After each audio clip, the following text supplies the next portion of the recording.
Hey, this is going to be a quick intro. The first few clips you're going to see in my video will be of my youngest daughter painting her model.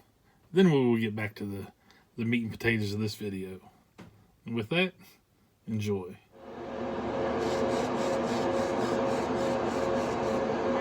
Yep. Now turn it around. Do some on the back side just a little bit. Get closer into your booth.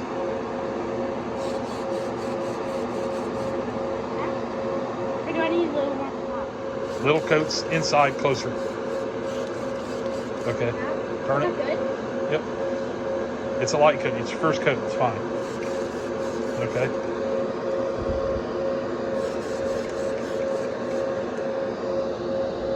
Get a little dab across the front.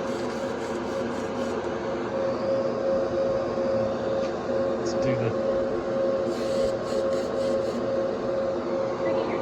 yeah, that's fine. Now get the hood area. Okay.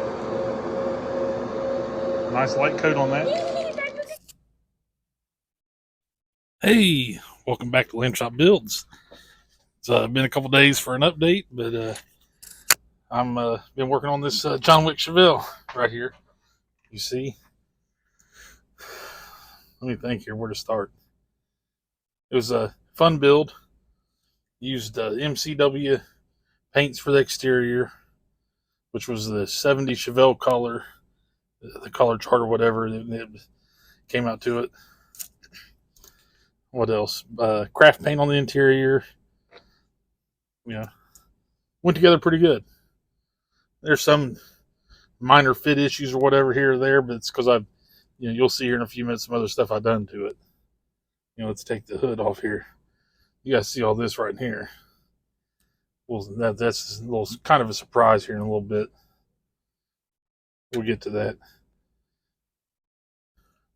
Overall, it's a nice build. It's fun, clean.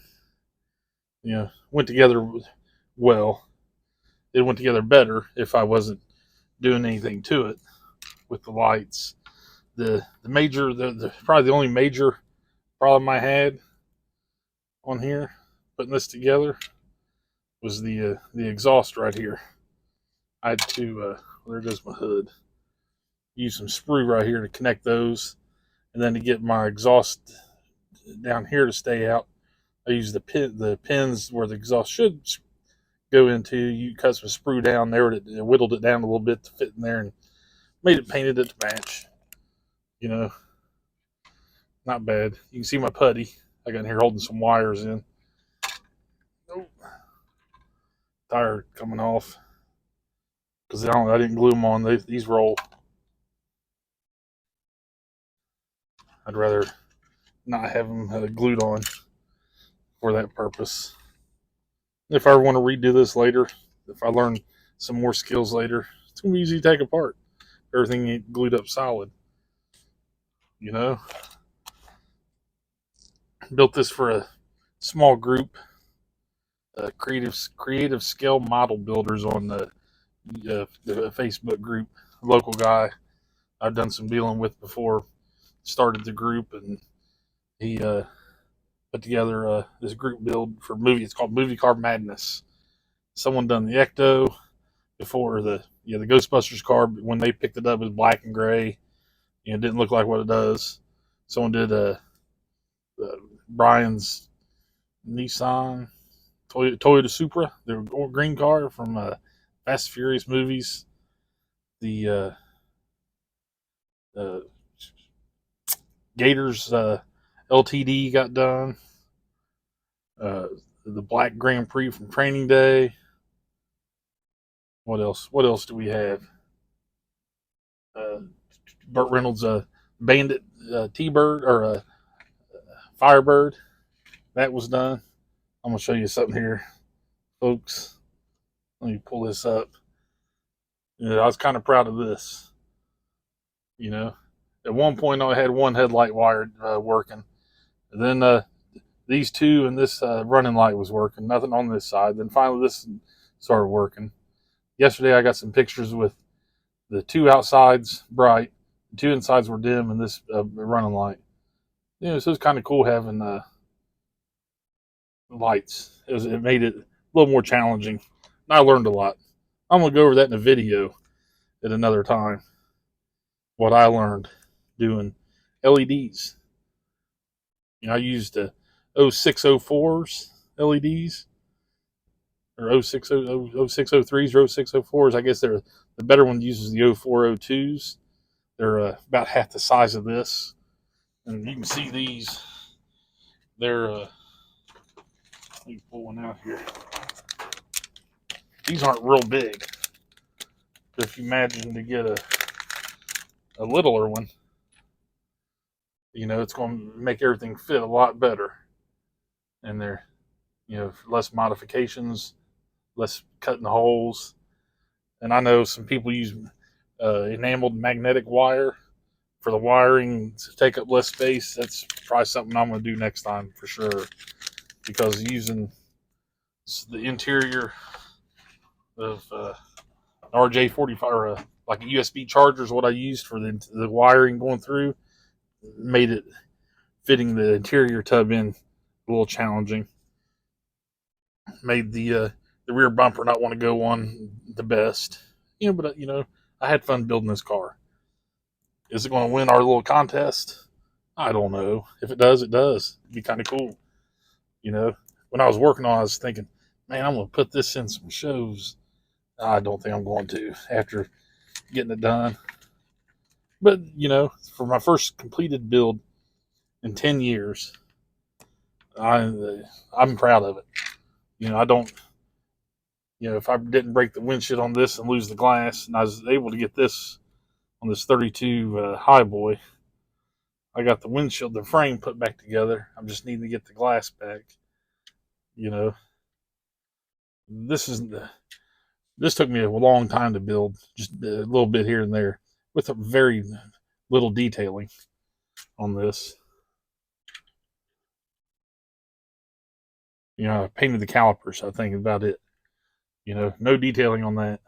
And I feel good about that one. I feel really good about this. It's helped improve my skills a little bit, a lot. Let's not just say a little bit. Let's say a lot. And I've had fun doing this. With that part of this video is over. I'm gonna share a clip here in a little bit. This is my daughter car, her entry in the Mustang 60 group build. She primed it the other day. I'll share a little clip of that. She wanted to do it, and I was going to help her. We test spray the spoon first, and then she says, "Okay, can I do my car now?" And so we kept right on going. She didn't do bad. Rattle can Tamiya primer. She got that. She got the hood right here. And it was a little heavy in the spot on the hood, which is, it is what it is. And then she got a little heavy on the top of the dash right here. I was trying to help her, and she kept going for the crazy. She had fun, though. That's something we'll be working on here a little bit this weekend, do some more. She wants to get the engine painted. And we got it started right here, the 289. Building it box stock other than with the components right. We'll do any custom parts to it. With it being her first build, I want her to enjoy it, putting it together, not get frustrated or anxious over trying to get something to fit that shouldn't be in it. And that leads me to my next build. I will be building this for Grandpa Mark's Corvette group build. I know there's a lot of guys in that group that are done, with their Corvettes. All I've done to mine, did some sanding and getting rid of some mold lines and whatnot. But I'm in no hurry. There's no time on this. It was just a fun build. And I de-chromed the windshield frame. I'm gonna go body. I want to do this color of the body on that. I think I covered that in a previous video. But, going through this kit, it wasn't a bad kit. For $12.99. I'm gonna have fun with it. I'm gonna try and I'll mock up a little bit what I think I got going for it. If I can find the other piece I have for it here. which I'll tell you in here in a second about where the other piece come from. So there's going to be a little bit of customizing to this. I'm not going to wire the lights, I don't believe, for this one. I can get that to hold right there. Put my finger on it. Get that under the video there. Putting the scoop from the 67 Chevelle Pro Street build in it. So I'm going to go a little custom on this, a little wild. I think it'll be kind of cool looking when it's done.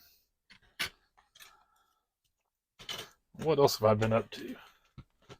It feels like I ain't made a video in a week.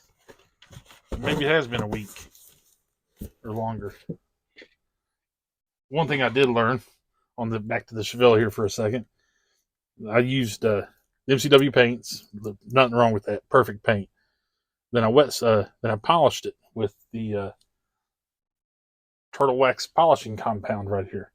And that took care of the issues I was looking for it to get rid of. And then I seen everyone using the Quick Shine. Let me grab that. Quick Shine Floor Shine, multi-surface floor finish. So I sprayed it. I had to put it back under wash it off because it was not laying properly. I don't know if it's because I used the polishing compound on the paint. It didn't like that polishing compound, or if it got a little too smooth for the future or the floor shine, Quick Shine to stick to it. Excuse me, but it didn't lay very well at all. So I scrapped that whole idea on that. I did spray the Rust-Oleum Clear gloss on the interior after to give it a little bit of a vinyl look. Turned out good. And some more on this car. Let me talk about some more. Oh, where'd that go? There it is. The firing order. The spark plugs are wired and in firing order. Did run the negative cable here. It's ran in over behind the wheel well, puttied in and painted over. It looks good. Then the positive right here, I got it running under the headers there to the starter. I was trying to do as accurate as I could on this car without pushing my limits. And as I was getting everything together, I did manage. This did come loose, so I had to glue that back and wait on it. And then my wires. That was something else. Let me get them back out. I'll just show you an example on one of these resistors because they're probably the same way. On the very end of the LEDs, it's going to be hard to see. Let me just get an LED light out. Again, let me get another one. Let me get it back out so I can show you what I'm talking about here. But I will cover this in another video as a tutorial or something at a later time. Maybe a tutorial here's what I learned. That's what I like to share. What I learned from other people, and then what I figured out too. On the end of these wires, they're 10. They're ready to hook up. Well, a lot of my wires I cut because I was adding resistors into them, and these are coated. These have a little bit of enamel coating on. I didn't know that. Like, why isn't any of this stuff working? I had all these white wires hooked up. One light would work one time, another one would work another. And then I got to thinking. I left a message for Grandpa Mark, and he's like, "Yeah, they're coated." At the same time, I'm sitting there thinking, "Man, these feel funny," and they're coated. I was responding probably a few minutes before, like, "Hey, yeah, I think I figured out my issue. They're coated," and so I did learn that. And then I had these all ready to go, so it was untwist them, try and put some flux on there, melt that coating, put some flux, put some solder on there to get it tinned up right to where it connect good. I'd done that on my lunch yesterday. I was still putting this stuff together at my lunch before I can get this build done by February 1st. Final assembly was last night. It took a little bit, but it's come along. You can see here. And I lost one alternator. I had the alternator stripped, and I was going to paint it where it looked more not chrome. I'd rather it look more like the intake there because it's kind of what it looks like, on most. I know you can get a chrome alternator But I didn't think John Wick would have a chrome alternator on his Chevelle. Even though it wasn't his, Chevelle was from the body shop where his Mustang got taken to. One of the stories I was talking about, my headlights not working. John Wick got shot at, and the bullets hit the headlights and the running light, kept them from coming on. With that, this video is over, and happy modeling. See you next time.